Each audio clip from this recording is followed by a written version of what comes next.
guys all ready for this Hall of Fame group of players? All right, you got it? That's pretty sad, guys. You talk more during a match than you do right now. Come on. On behalf of Jesus and myself, I want to thank everybody for coming out and playing again this year, especially those of you who had to come further away than just Huntington Beach. So thanks a lot for coming out here again. I really appreciate it. We also want to say thank you to ProKennex for being the title sponsor of this year's tournament. Thank you, guys. I want to say thank you to some of the other sponsors. We got Melissa's. There's always fresh food every year that we play here, and that's thanks to Melissa's. We also have Gearbox, who's here yet again. So thank you, Gearbox, for being here and supporting the sport.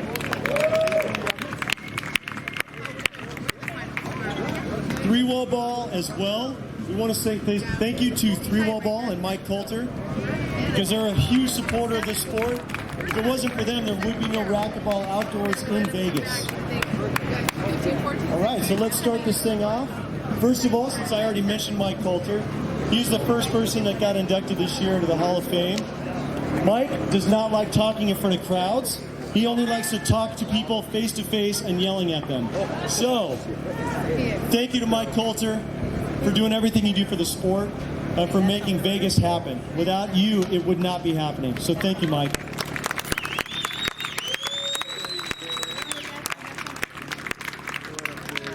Next up, Davey Bledsoe.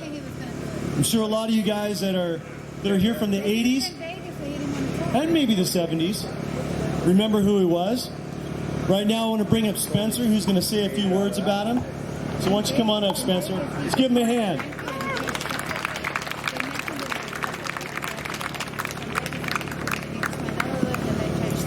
All right, thanks, Jeff, for that introduction. Thanks to all of you for being here. So my dad is dealing with some health challenges right now, and he can't be here himself. He's going to see this and hear this from home. It means a lot to him, so thank all of you.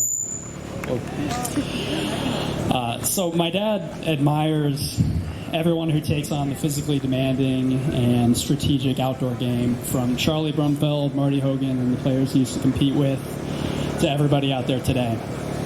He wants to thank Randy Stafford for introducing him to racquetball. And he wants to thank his old mentor, Andy Kozar, who was an All-American fullback at the University of Tennessee when my dad was there. And went on to play for the Chicago Bears and always encouraged and inspired my dad athletically. Finally, my dad wants to thank his first source of encouragement, that being his father.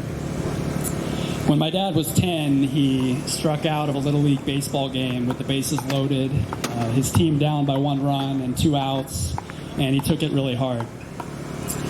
Luckily, his dad, Howard Bledsoe, who went by Buck, happened to double as his Little League coach, so he took my dad aside and sat him down.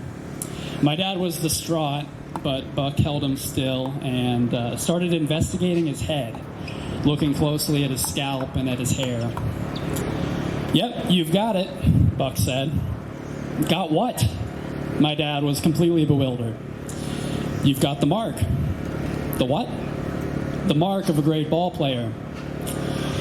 Looking back now, my dad realizes this mark was just something Buck made up. It was a fiction. But at the time, for my dad at 10 years old, it was a reality.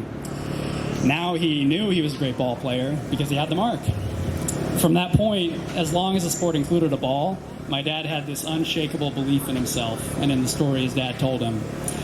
He made it to a Kansas City Royals tryout. He excelled in paddleball, and as we know, he had quite the racquetball career. It turned out it wasn't so important whether he had this mark of a great ball player physically on his skull. His belief in himself, stemming back to that fiction from his father, turned fiction into reality. My dad never gave me the mark speech, but he did me one better in always believing in me fully, no matter what I was doing. Some folks have asked me today if I ever took up racquetball, and I can see a little disappointment in their eyes when I say I've never touched a racket, or today's my first time seeing the game live. But in more ways than I can express in a short speech like this, I know my dad took the love and support he got from Buck and paid it forward to me and to his loved ones. My sisters and our family are incredibly proud of everything he's accomplished, and we're honored to represent him to celebrate his induction into the Outdoor Racquetball Hall of Fame. And again, grateful to all of you. So once more, thank you for being here and celebrating the career of a great ball player and a great racquetball player, Davey Bledsoe. Thank you. Thank you. So this really pains